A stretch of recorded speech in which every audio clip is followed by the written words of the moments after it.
Timoteo. Perdón, Timoteo. Y vamos a leer los dos primeros versos.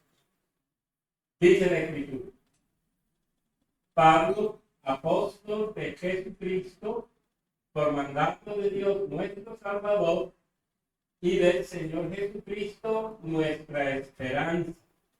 A Timoteo, verdadero hijo en la fe, gracia, misericordia y paz de Dios nuestro Padre y de Cristo Jesús, nuestro Señor. Nosotros sabemos, ¿verdad?, que el apóstol escribió unas cartas que denominamos pastorales. Esas cartas las conocemos como primera y segunda a Timoteo, en este caso, y la carta a Tito, que es otra carta pastoral. Y tomo estos dos personajes porque realmente hacen parte de la vida de Pablo de manera muy cercana. Lo interesante de esta primera carta a Timoteo se descubre precisamente desde el versículo 1. El apóstol se identifica. ¿Quién es él? Me va a decir: Pablo, apóstol de Jesucristo. Pareciera que Pablo mostrara autoridad frente a Timoteo. Utilizar apóstol de Jesucristo a un siervo de una iglesia que ha sido muy cercano a él, nos deja sorprendidos.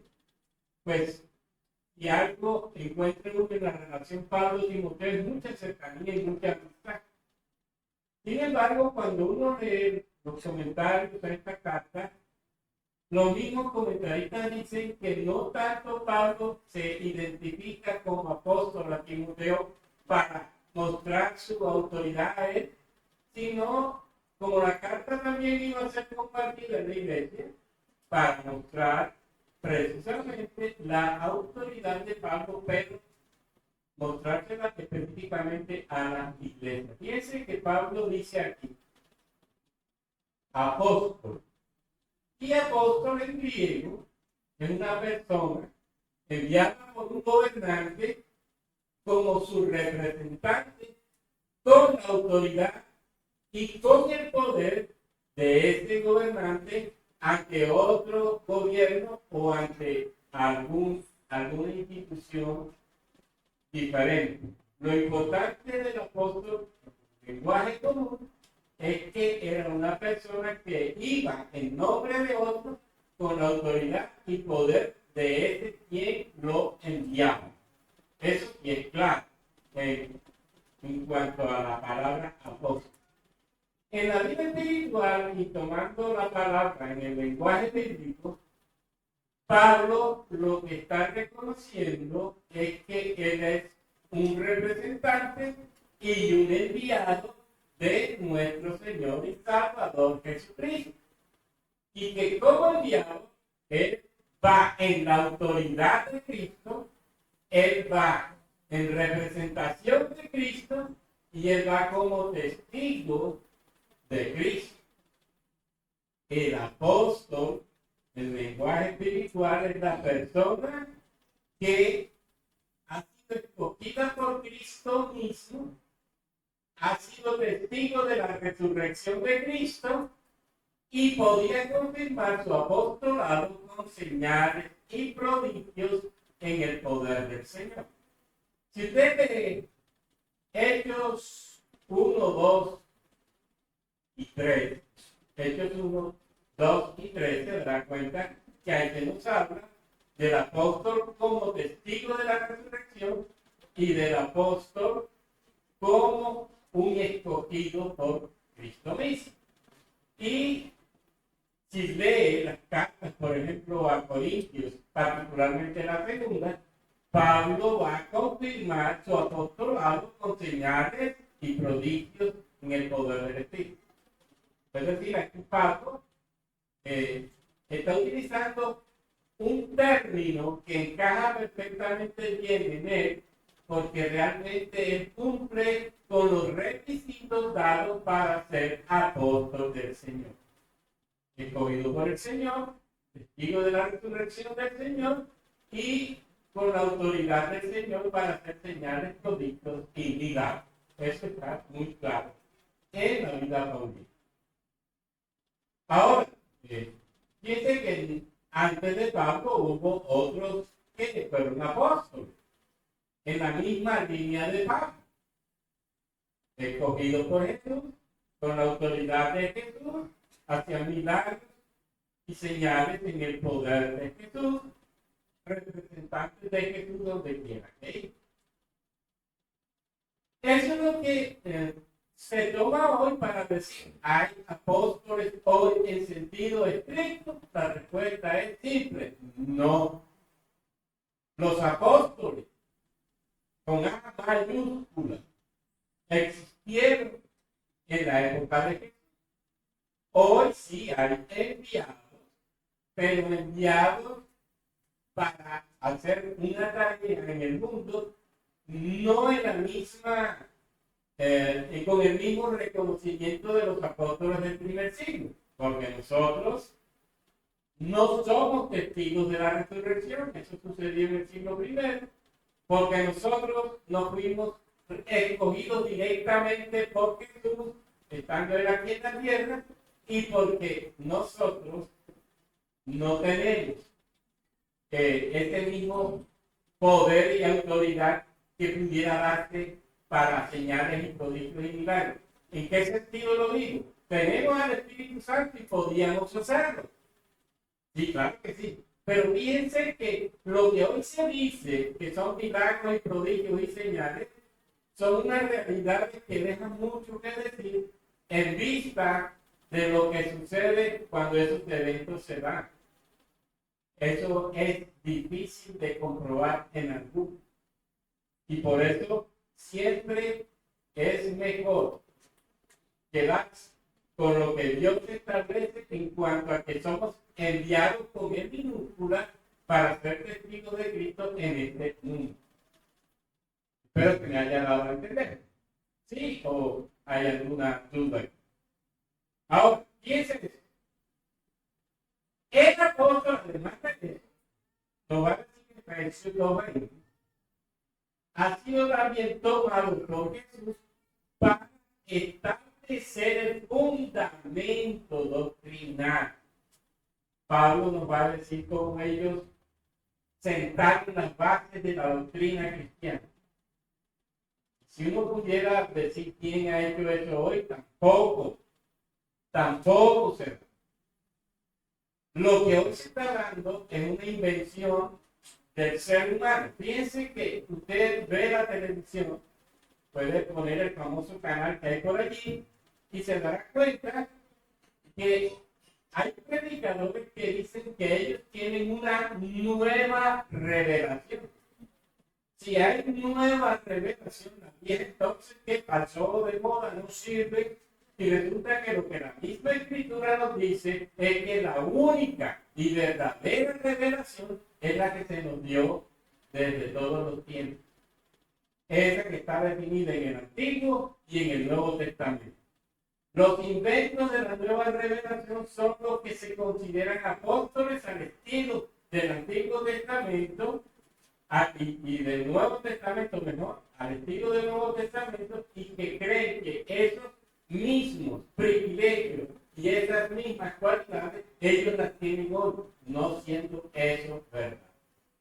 Hoy no hay apóstol en sentido estricto. Hoy hay enviados con el minúscula para predicar el Evangelio, para ser testigos de Cristo, pero no somos como lo fue Pablo, no somos como lo fue Pedro, no somos como lo fueron los apóstoles del primer siglo. No somos. Ahora, cuando Pablo nos afirma apóstol de Cristo, sí está diciendo que él tiene carácter oficial y autoridad en Cristo. Cristo es su Señor, Cristo es su Salvador. Y en una carta escrita en la autoridad de Dios a Timoteo para que él asuma las enseñanzas en su ministerio en la iglesia de Éfeso, donde él es pastor. Pablo lo que está diciendo a la iglesia es que él tiene la credencial y autoridad de Cristo Jesús, quien lo envió, y le está enviando una carta a Timoteo para que él, tomándola como fundamento de enseñanza, pueda orientar a la iglesia para solucionar los problemas que al interior de ella se están dando. Eso es importante. Ahora, piensen que Pablo reafirma esta verdad porque dice, por mandato de Dios nuestro Salvador y del Señor Jesucristo nuestra esperanza. Pablo, apóstol, por mandato de Dios. ¿Quién lo puso? Dios. Y Dios que lo salvó. Y Dios que lo redimió, el Dios sí. Y el Dios en que tiene puesta su esperanza. Este es el que ha hecho de Pablo un enviado a la nación, un enviado a las iglesias de aquel tiempo o a las regiones de aquel tiempo. No fue enviado por hombre alguno, y no fue hombre alguno que lo declaró apóstol de Cristo, ni él mismo se autonombró como apóstol. No fue que algunos decidieron tenerlo y ponerlo como apóstol. Pablo está mostrando que el fundamento del apostolado es Dios mismo, que quien pone en el apostolado es Dios mismo. Ahora, no quiere decir eso que hoy en día no pueda la iglesia poner a alguien en ministerio. Sí, pero es a través de un proceso en donde primero la persona, por convencimiento propio, se descubre por la gracia como ministro de Dios. La iglesia, dirigida por el Espíritu Santo, lo descubre como ministro de Dios y entonces se da el hecho de poder ponerlo en el servicio de Cristo al interior de la iglesia. Pero siempre debemos ser conscientes de que es Dios el protagonista de toda la acción en cuanto a poner a alguien en el ministerio y en cualquier ministerio. Que nos quede claro eso. No fue hombre alguno quien declaró apóstol de Cristo a Pablo. Fue Dios mismo. Fue el Dios Trino, el Dios uno. La Trinidad estuvo inmersa en él. Piense cómo el 9:15 de Hechos dice el texto, el Señor le dijo, ve, está hablando el Señor a Ananías, porque instrumento escogido me es este para llevar mi nombre en presencia de los gentiles y de reyes y de los hijos de Israel, porque yo les mostraré cuánto es necesario padecer por mi nombre. Está muy claro allí. Y por eso Pablo dice apóstol de Jesucristo. Sí, no fue hombre alguno el que lo puso, fue el mismo Señor. En la iglesia pasa igual, solo que la iglesia vive ahora un proceso diferente, pero no quiere decir eso que el Señor no esté guiando dicho proceso. No hay ministerio si no es puesto por Dios. No hay ministerio si Dios no es el que actúa poniendo en la iglesia a hombres y mujeres de trabajo. Ahora, piense, el apóstol Pablo dice por mandato de Dios.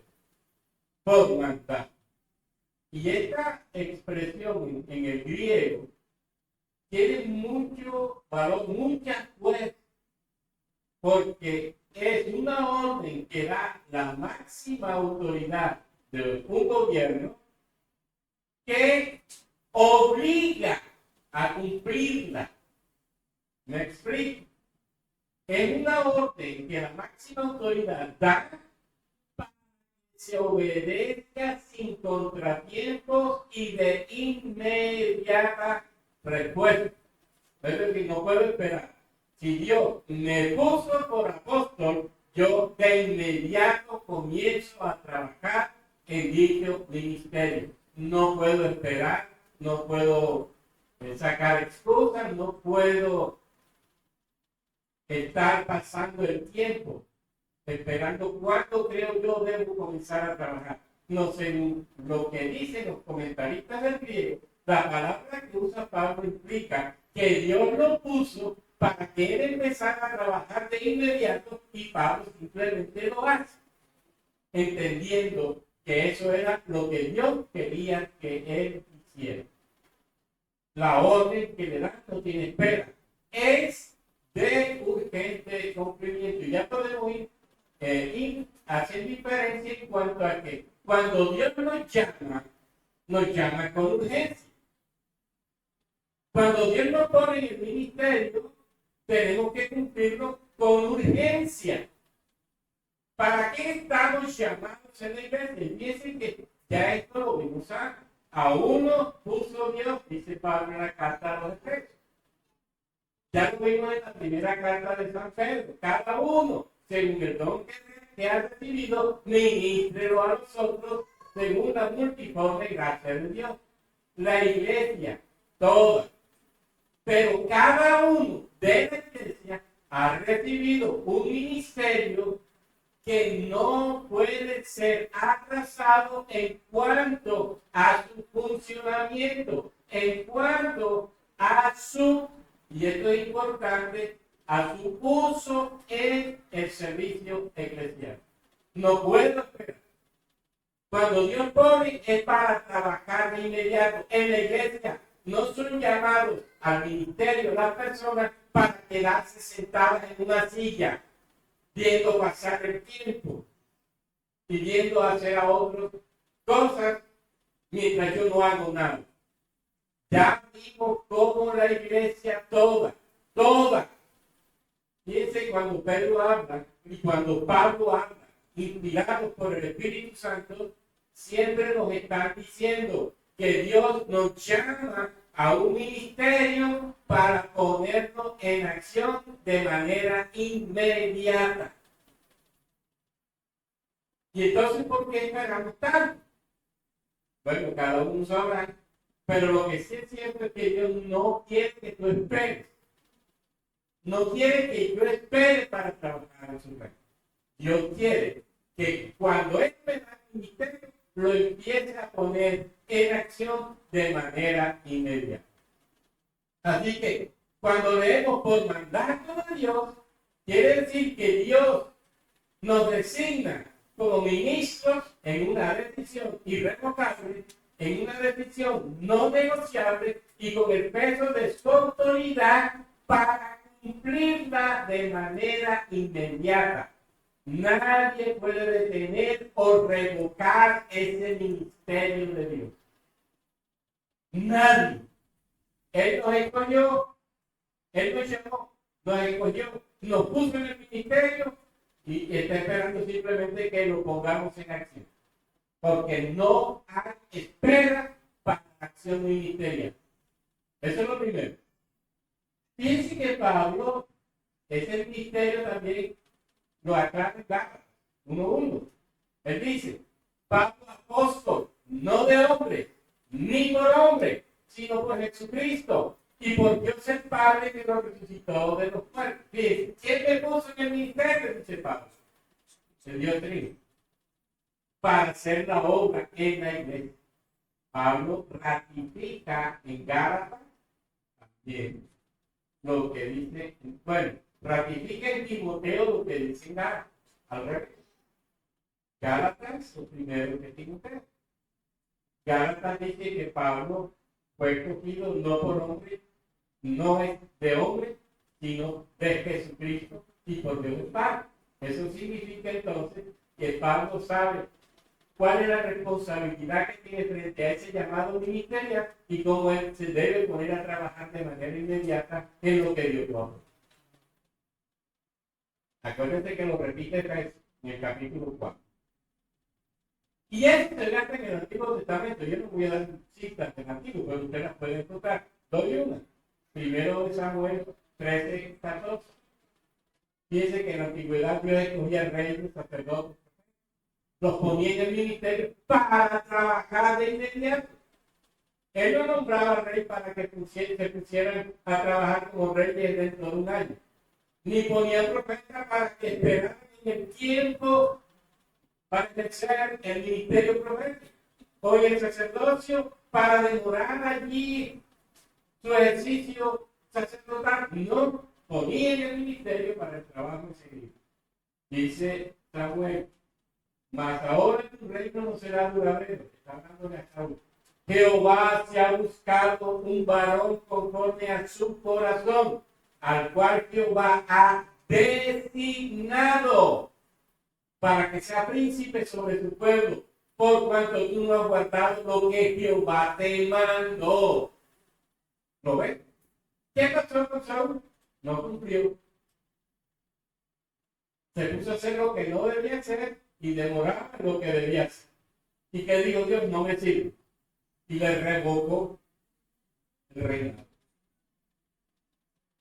Dios quiere que entendamos que nuestro llamado, que es hecho por Él mismo, es serio y que es de inmediata puesta en acción. No podemos demorar entonces. ¿Cuántos somos aquí? Pongamos 80 personas, 70 personas. Cada uno, dice Pedro, tiene un ministerio. Entonces cada uno ya, desde hace rato, debe estar trabajando en ese ministerio. La pregunta es, ¿qué estás haciendo? ¿Y qué excusa le has dado a Dios para no trabajar en el ministerio? Porque lo que sí te voy a decir es lo siguiente.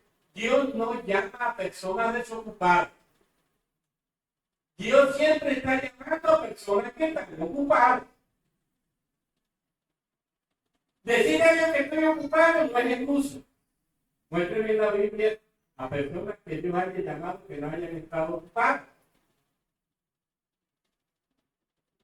Muéstrenos. Ahora, que algunos ocupados llamados al ministerio se dedicaron al ministerio es otra cosa. Porque tenían cómo y con qué. Y Dios los sostuvo a los que no tenían cómo y con qué. ¿Qué podemos decir nosotros? Estoy ocupado. Y entonces eso es lo que Dios está esperando de nosotros, los ocupados. Si estamos ocupados, entonces ¿será que Dios no nos llama al ministerio? Tendremos que decirle, no, Dios, a mí no me llames. Mira, llámate allá. ¿Quién estará desocupado aquí? No me atrevo a dar nombre porque yo sé que no trabaja. Pero aquí, Señor, mira, ya está curada, que está desocupada, llámala a ella. O su taco que está desocupado, llámalo a él, porque es que yo tengo trabajo. No lo hará nunca. Nadie entonces puede darle esta excusa. Y nadie debe estar en el ministerio si no tiene la absoluta certeza de que Dios lo quiere allí. Si no está seguro de que lo llamó el Señor para ser ministro, entonces no es el ministerio. ¿Para qué te metes donde Dios no te ha puesto? Dice que Dios pone ministerios específicos. Y por eso cuando usted lee a Pablo en Corintios dice que la mano es una, que los dedos son otros, que los pies son otros. En el cuerpo cada uno de los órganos realiza un trabajo para enseñarnos Pablo que cada uno en la iglesia, así como el cuerpo, ejerce un ministerio y ese ministerio no choca con el ministerio de otro, sino que lo complementa. Entonces, ¿qué le digo a Dios? ¿Qué le digo a Dios? Señor, ¿por qué no me alcanzas el llamado? ¿Por qué estoy ahora muy enredado en mi vida? ¿Será eso lo que le digo? Cuando Él me está diciendo que necesito el trabajo. Yo siempre he dicho, me entristece que Jesús diga, oremos para que el día oremos a la mies. Y mire los contextos. Eso siempre ha pasado. No queremos trabajar en el reino. No queremos. Queremos recibir todo de Dios, pero no queremos hacer nada por Dios. Y siempre tendremos una excusa que darle. Inclusive hasta nuestras cojeras se constituyen excusas. Es increíble, pero así somos. ¿Cómo se siente Dios? ¿Qué pensará de nosotros? Y Él nos está diciendo, necesito gente trabajando en la iglesia. Porque hay mucho por hacer en la iglesia. Hay tanto que hacer. Muchos están en el mundo sin conocimiento de Dios. Y entonces la iglesia, ¿qué piensas? Es el Señor el que pone. Y si tú estás aquí, el Señor te puso. ¿Qué estás haciendo? ¿O le estás pasando, qué diría yo? Tus excusas escritas para que te libere porque le has fallado en el ejercicio ministerial. Como cuando estamos trabajando y fallamos al jefe, entonces le mandamos una excusa para que nos pueda pasar por alto la falla que tuvimos en el trabajo. ¿Será que hacemos eso? Pablo dice no, llamado es irrevocable. Y Pablo dice, el llamado es para ponerlo en acción de inmediato. Ese es Pablo. Pablo, apóstol de Jesucristo, dice clarito, apóstol de Jesucristo. Y apóstol de Jesucristo, nuestro Salvador. Él lo puso, él lo mandó. Pablo dice, nuestro. Timoteo, tú y yo hemos creído en Cristo. Cristo, a los dos, nos ha salvado. A la iglesia, la ha salvado. Y Jesucristo es todo para nosotros. En Él esperamos desde todo punto de vista y en todas las circunstancias. Él, por eso afirma aquí, Él es nuestra esperanza. No hay mejor esperanza que Cristo. No hay mejor seguridad que Cristo. No hay mejor confianza que Cristo. Iglesia de Éfeso, piénsalo y asegúrate de eso. Hemos sido puestos como apóstoles, pero hemos sido llamados por Cristo. Y Él es quien ha puesto a cada uno. Y su orden, aquí tenemos que cumplirla de inmediato. Él nos salvó, Él nos redimió de la maldición de la ley, del pecado y de la muerte. Y Él es nuestra esperanza hasta la eternidad. Eso entonces es un mensaje muy serio y exige de nosotros un compromiso sin discusión. Y es una orden de urgente cumplimiento, porque es Dios mismo quien ha dado la orden. Es Dios mismo quien estableció el mandato. Eso significa que Pablo ha entendido lo que tiene que hacer bajo el dominio, bajo el señorío de Cristo, bajo las reglas de Dios, bajo las normas de Dios. Si estoy bajo las normas de Dios, sé lo que tengo que hacer. Y lo hago. Él me puso, entonces yo sé mi tarea apostólica, sé lo que tengo que hacer según lo que Dios me encomendó. Ojalá que entendiésemos eso. Y lo otro que Pablo va a decir aquí, como describe a Timoteo, dice Pablo, a Timoteo. Timoteo. Que honra. Es una palabra. Nombre Timoteo, el que honra. Sirve a Dios. Y dice Pablo, verdadero hijo en la fe. Este es un término cariñoso que usa Pablo para Timoteo. No usa el término hijo tradicional en el griego. Utiliza otro término para mostrar ternura, para mostrar afecto, amor a Timoteo.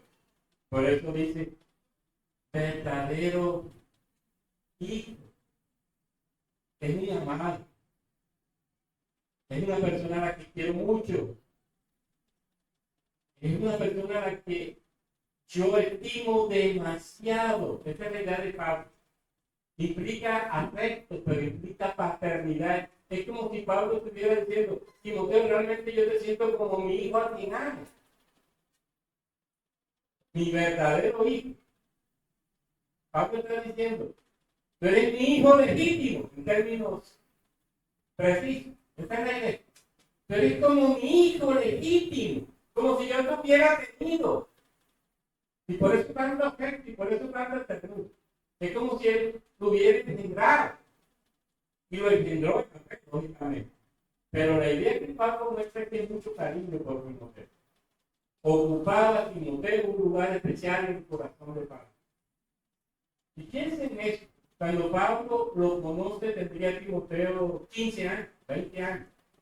Hay una discusión en verdad entre 12 y 20 años.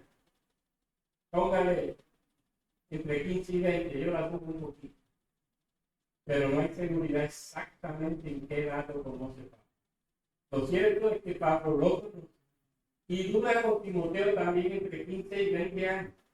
De modo que cuando Pablo escribe esta carta, Timoteo tiene 35, 40 años. Es decir, todavía en el lenguaje judío es joven. Verdadero joven. Hasta los 40 soy joven. Y miren que este joven, el verdadero hijo en la fe de Pablo. Y también quiero aclarar lo siguiente. Cuando dice verdadero hijo en la fe, tú no eres un cristiano falso.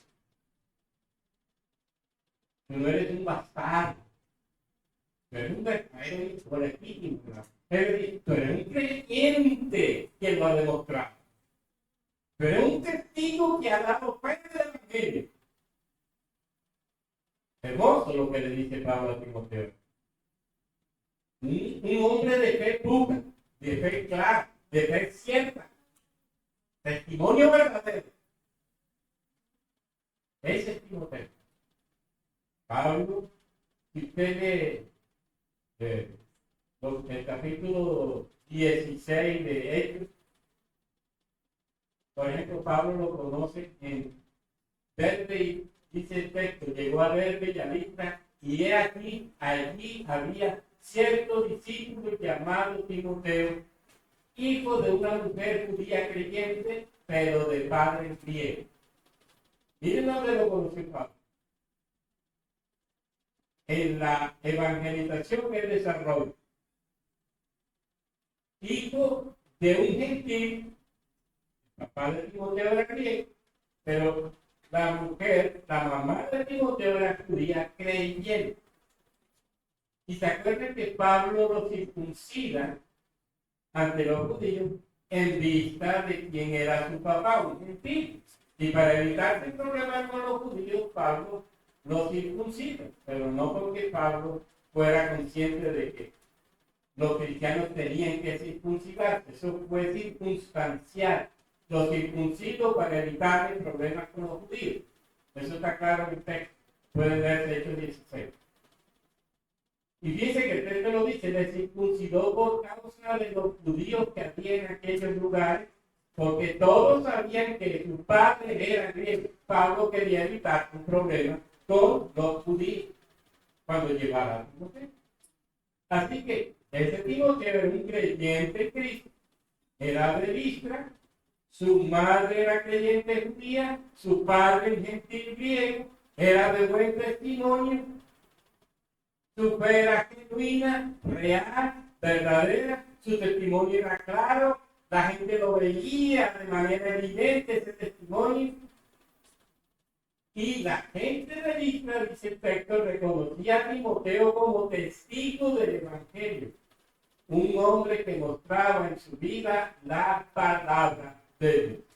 Con razón Pablo, al ver a este niño, le dice, te necesito.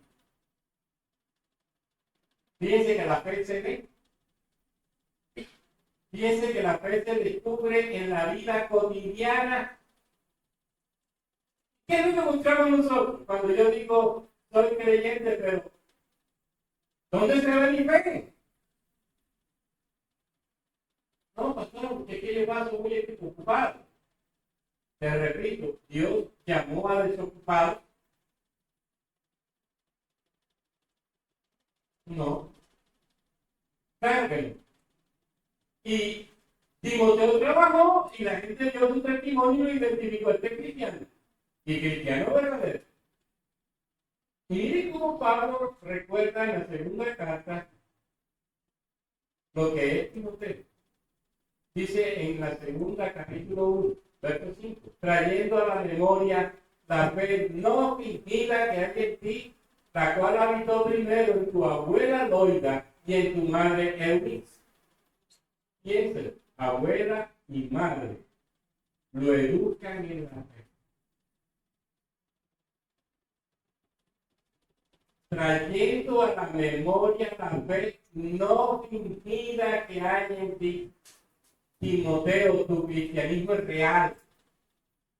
Tú no te atraviesas el cristianismo. Tú no eres un actor que inventa una forma de vida para que lo confundan como cristiano. No, Timoteo, tú no eres de eso. Tú eres una persona cabal que muestra en lo que haces tu cristianismo sincero. Está diciendo Pablo eso. Tú eres un hombre de una fe no fingida. ¿Y de dónde aprendió eso? De su abuela y de su mamá. Son mujeres también que fueron testigos verdaderos del Evangelio, lo va a decir Pablo también. Y que le enseñen a Timoteo desde la niñez la Sagrada Escritura. Fíjense que lo dice el texto. Y que desde la niñez han sabido la Sagrada Escritura, las cuales te pueden hacer sabios para la salvación por la fe que es en Cristo Jesús. Miren el trabajo de los padres aquí, particularmente aquí dos mujeres, abuela y nieta, y mamá, pero abuela y mamá. ¿Qué hicieron? Educar en la fe a Timoteo. Y dieron resultados extraordinarios. Pablo lo está reconociendo. Además, un hombre que, dice el texto, aprendió la escritura desde pequeñito.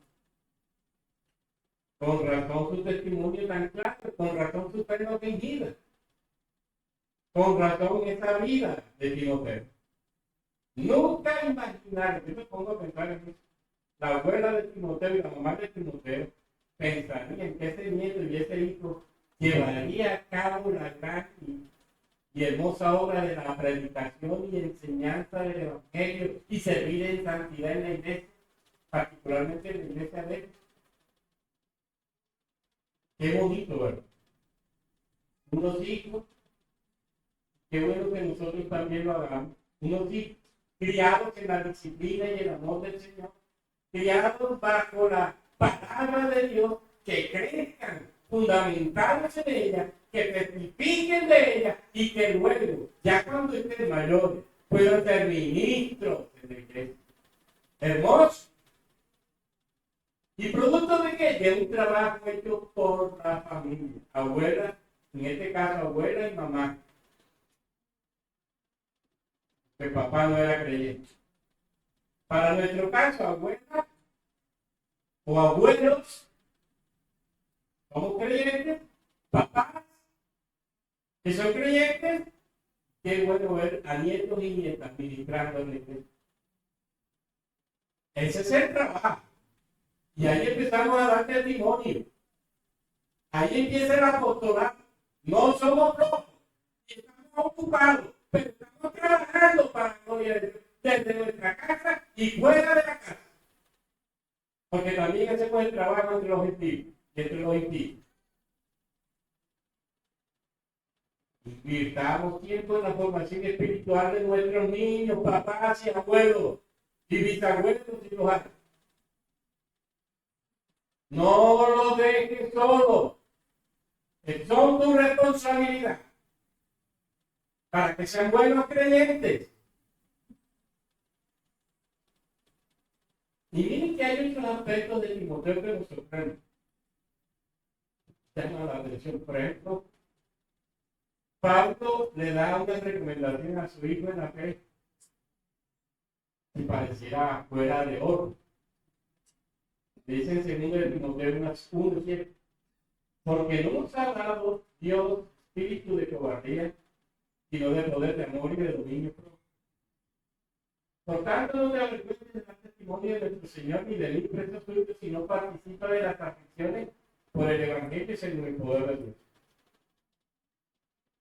Uno empieza a buscar y a buscar sobre la vida de Timoteo y se sorprende que Timoteo fue una persona digna,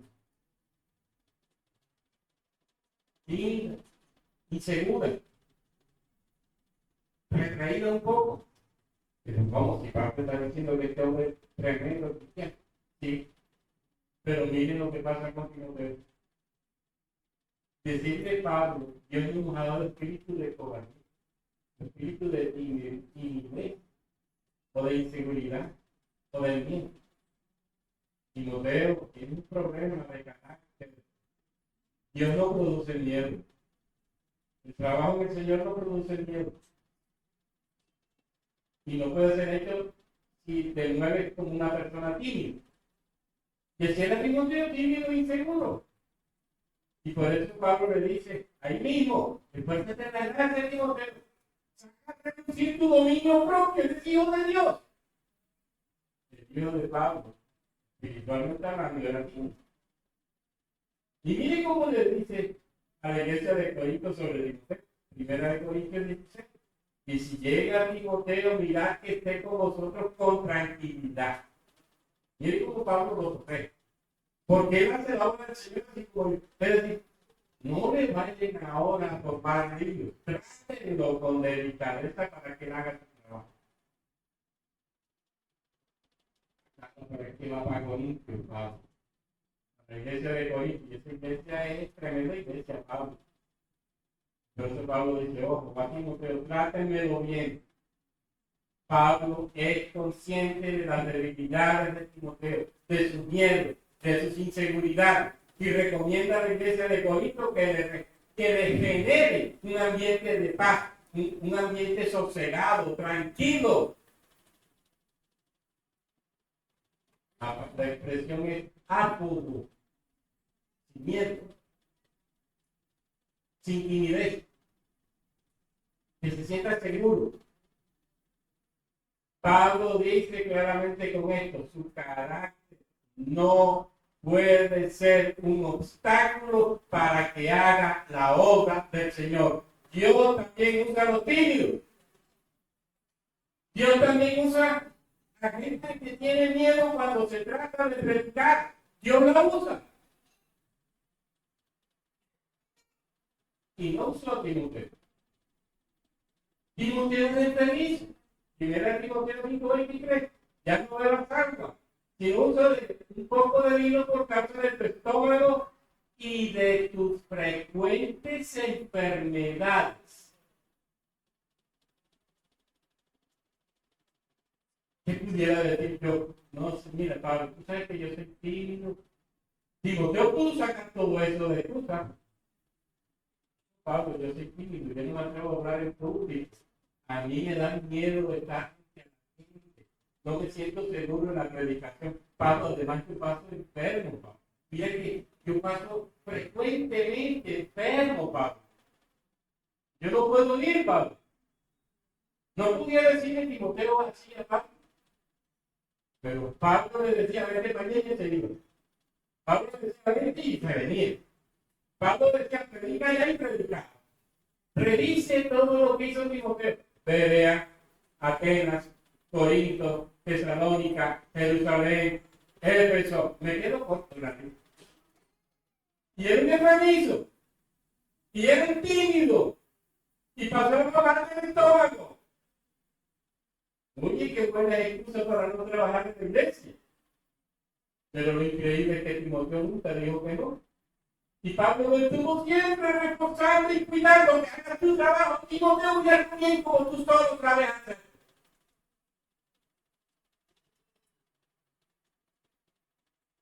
Y hasta fue preso Timoteo. Hebreos 13:23. Sabes que está en libertad nuestro hermano Timoteo, con el cual si viniere pronto iré a veros. Es que también lo pusieron preso por ser testigo de Jesucristo. uno se pone a ver estos personajes hermosos que la Biblia nos presenta y uno dice, realmente yo estoy mal. Porque yo, si hubiera estado como Timoteo, seguro que le digo al pastor Efraín y al pastor Carlos que estoy enfermo. Mándalo. Y yo no sé si los demás dirían lo mismo. Yo creo que estoy aquí pasando la Biblia. Pero no pudiéramos decir lo mismo. No, pastor, mire, que yo estoy enfermo, pastor. Pablo dice de mi frecuente enfermedad. Es decir, Timoteo vivía enfermo cada rato.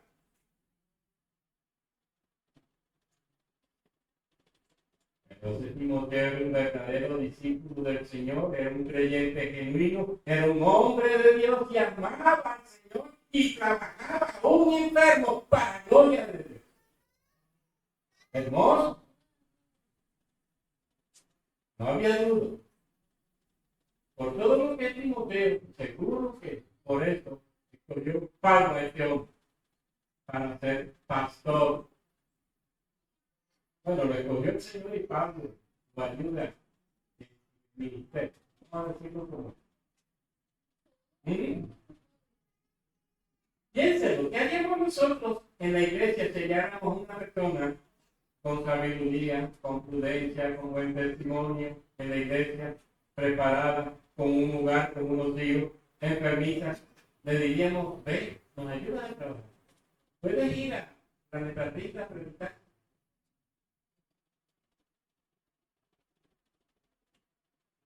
Seguro que sacaríamos el as bajo la manga y diríamos, estoy enfermo.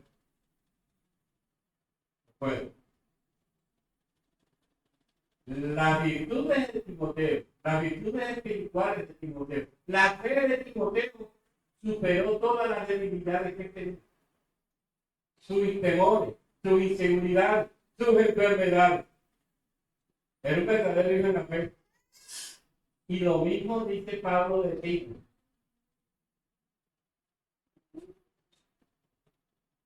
Corintios 4:17. Por esto mismo os he enviado a Timoteo, que es mi hijo amado y fiel en el Señor.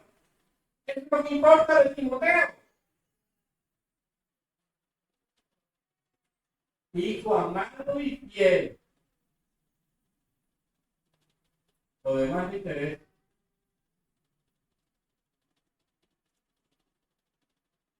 Le dice a los de Filipos, 2:19. Espero que el Señor me envíe pronto a Timoteo para que yo también esté de buen ánimo. Me faltó Filipos en la lista anterior. Al saber de vuestro estado, pues a ninguno tengo del mismo ánimo y que tan sinceramente se interese por vosotros, porque todos buscan lo suyo propio, lo que es de Cristo, no lo que es de Cristo Jesús. Buscan lo suyo propio, no lo que es de Cristo Jesús. Pero ya conocéis los méritos de Timoteo, que como hijo a padre ha servido conmigo en el Evangelio. El enfermizo Timoteo, el débil de carácter Timoteo, el inseguro Timoteo, el miedoso Timoteo y el ministro del Señor, que como hijo a padre ha servido conmigo en el Evangelio. Piensa, hermano, ¿qué excusa le damos al Señor? ¿Qué excusa le damos al Señor para no trabajar? Piénsalo. ¿Qué excusa?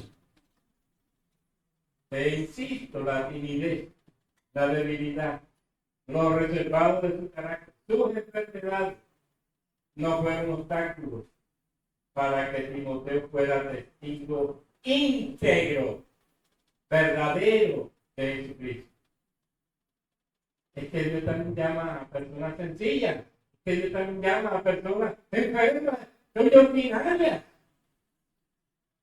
comunes y corrientes.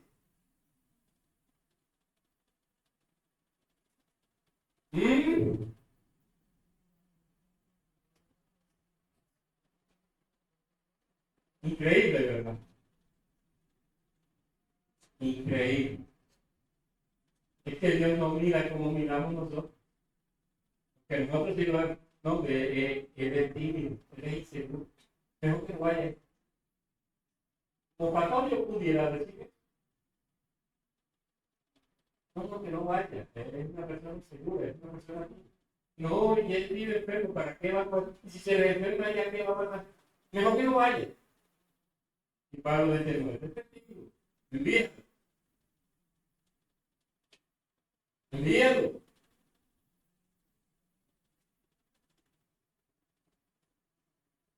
Para la fe no hay límite. Para el ministerio no hay límite. Los que ponemos los límites y los obstáculos somos nosotros. Nosotros somos los sinvergüenzas que ponemos límites. Las excusas las ponemos nosotros, no es Dios. Pablo confiaba en Dios. Y Pablo sabía que si Timoteo iba, si se enfermaba, la iglesia estaba por él. Seguro que sí. Pero que vaya, porque va a ser de bendición para la iglesia. Y mire cómo termina. Gracia, misericordia y paz de Dios nuestro Padre y de Cristo Jesús nuestro Señor. Aquí, en esta carta, en la de Tito, Pablo agrega otra palabrita, misericordia. Las cartas comunes y corrientes dice gracia y paz. Que agrega misericordia. Gracia, misericordia y paz.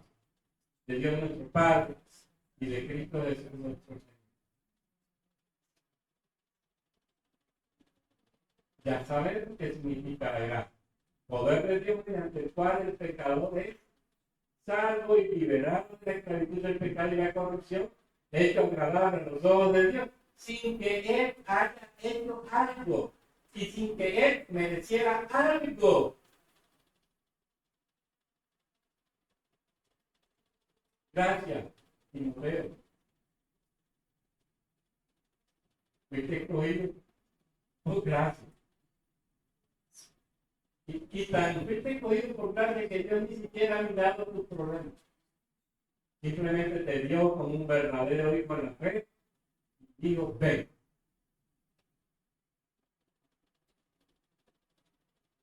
Acuérdense que el mismo Pablo estuvo enfermo. Acuérdense del aguijón en la carta de Pablo. Y Pablo pidió al Señor sanidad. Señor, sáname. No te sano. Pues me suplica, Señor, sáname. No te sano, Pablo. Tercera vez, Señor, sáname. Te dije que no, Pablo. Basta de mi gracia. Mi poder se perfecciona, Pablo, en la debilidad. Y no moleste. ¿Listo? Que en la enfermedad también Dios se glorifica.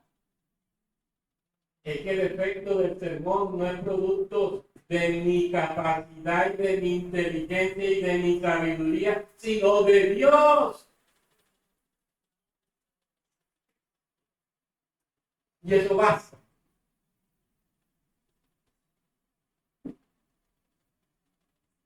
Misericordia, Dios me da. La gracia, Dios me da lo que no merezco. La misericordia, Dios no me da lo que merezco. Y paz, un sistema de vida en relaciones de amor, confianza y seguridad con el Dios Trino y con los hombres. Por eso el saludo del judío era ¿cómo está tu paz? Y eso es amplio. Dicen los expertos que era paz con el ambiente, paz contigo mismo, paz con los demás y principalmente paz con Dios. Es un sistema de paz integral. Claro, si hay gracia y hay misericordia, hay paz. Porque Dios se ha glorificado entonces en todo su amor y en todo su esplendor en nosotros. La paz es resultado de las dos anteriores. Y por eso, y hay misericordia y paz, y perdón, misericordia y gracia. Los receptores de la misericordia y la gracia gozan de paz en Dios. Somos personas reconciliadas en Cristo y libres de la ira de Dios. Tenemos paz para con Dios en Cristo Jesús. No es necesario. Debemos cantar aleluya. El hombre por sí mismo no puede tener paz si está separado de Dios. El que genera la paz, usando gracia y misericordia. Y esa gracia de Dios está disponible para todos. Dice que la paz es la actitud de vida, aunque tenga problemas. Con problemas, pero en paz. Con problemas, pero confiado. Con dificultades, pero seguro en Dios. Mi paz. Entonces, ¿cómo vive la iglesia? Trabajando para la gloria de Dios.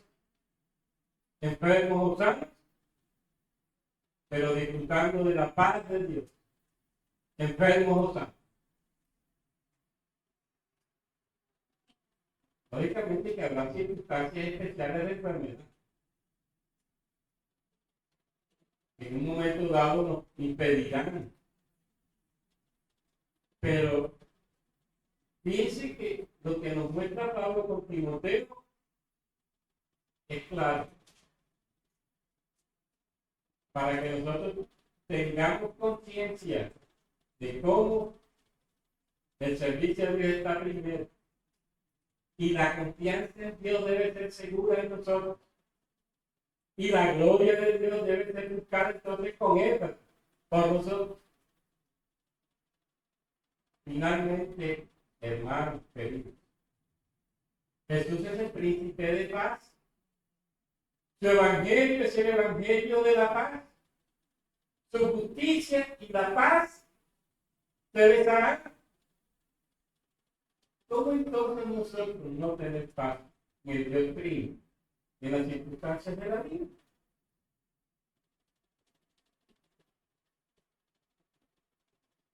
Resumiendo, saludos, esta es primera enseñanza de Pablo. Fíjense que es hermoso este comienzo de la carta. Pablo usa el nombre griego, no usa el hebreo, ¿no? ¿Verdad? Pablo, el pequeño. Hasta eso es interesante por Pablo. El discernimiento que tiene. A pesar de que tengo la autoridad de Dios, a pesar de que soy representante de Dios, a pesar que voy por mandato de Dios, desde chiquitito. Pablo. Pequeño. Es que Dios es serio. El que se humilla será exaltado. El pequeño que se muestra aquí, uno diría Pablo grande, uno pequeño. Pablo, el enviado de Dios, con la autoridad de Dios que cumple de inmediato, consciente de su salvación en Cristo y del gobierno en Cristo y de su esperanza en Cristo, le escribe a un hijo llamado Timoteo, el que honra a Dios, que es hombre de fe, que goza de sabiduría de Dios, que conoce la Escritura bien, que sirve en el Señor, aunque esté enfermo y aunque padezca cualquier circunstancia de carácter. Que eso nos sirva a nosotros para pensar en el trabajo que estamos haciendo en la iglesia. Porque pudiéramos estar de flojos en la iglesia, pudiendo hacer mucho.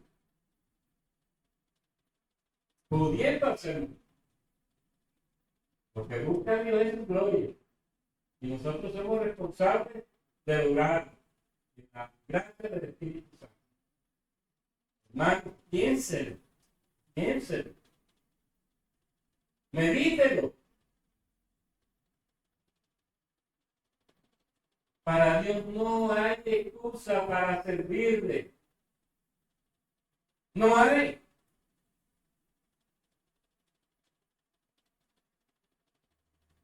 Si tú le crees a Dios, tú haces lo que Dios te dice. Bueno, aquel ciego no le dice, Jesús, ve a la barca de tanque, y bueno, el ciego le hubiera dicho, mira, Señor, tú sabes lo que me estás mandando a hacer. Estoy ciego y mira dónde tengo que recorrer para llegar al estanque. No es que yo ciego. Confiado. Seguro en la palabra de Dios. Y yo voy. Y fue. Y se acabó. Y nosotros. Ay, Señor, lo que pasa. Mira, Señor, que me duele la pierna. Mira, Señor, que he tenido dolor de barriga. Mira, Señor, que tengo un problema de cuello. Mira, Señor, que. Mira, Señor, que tengo tanto trabajo. ¿Por qué no mandas a otro? Y si hay que pagarle para que vaya, yo me doy, Señor. No, eso no es lo que está mandando Dios. Dios te está mandando a ti.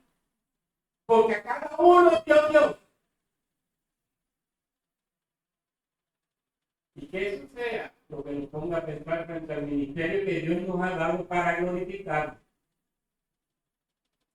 Y si hemos estado de todo, es hora de que dejemos la flojera y que glorifiquemos, pensando en la responsabilidad grande que tenemos frente al ministerio. Porque si hay algo que hacer es glorificar a Dios sirviendo. La gloria, y la honra, y la alabanza, y el poder, y la adoración sean para el Dios Padre, y para el Dios Hijo, y para el Dios Espíritu Santo. Amén. Nos ponemos de pie, hermano, y oramos. Padre nuestro, Dios Todopoderoso y Eterno, te damos las gracias en el nombre de tu amado Hijo Jesucristo por esta palabra que nos ha regalado. Al primero que sacudiste fue a mí. Primero que removiste el piso fue a mí, Señor. ¿Y cómo me he sentido de mal? Tuve que decirte, perdóname, Señor. Porque yo he sido también de los que te ha excusado. Ayúdanos a cada uno de nosotros para ser responsables, ministerialmente hablando. Y ya dejemos de excusarnos tanto para no hacer nada en la iglesia. Porque tristemente puede ser eso en el fondo. No querer hacer nada. Y las excusas las tenemos a la mano, Señor. Pero eso no fue lo que hizo Timoteo a pesar de todo lo que es. Ayúdanos a ser responsables ministerialmente hablando. Pero ayúdanos a ser responsables como personas de fe. Que podamos ser sal de la tierra, que podamos ser luz del mundo. Que podamos resplandecer en medio de esta generación mala y perversa. Que podamos ser discípulos tuyos para gloria y honra y alabanza de tu nombre, Señor. Amén.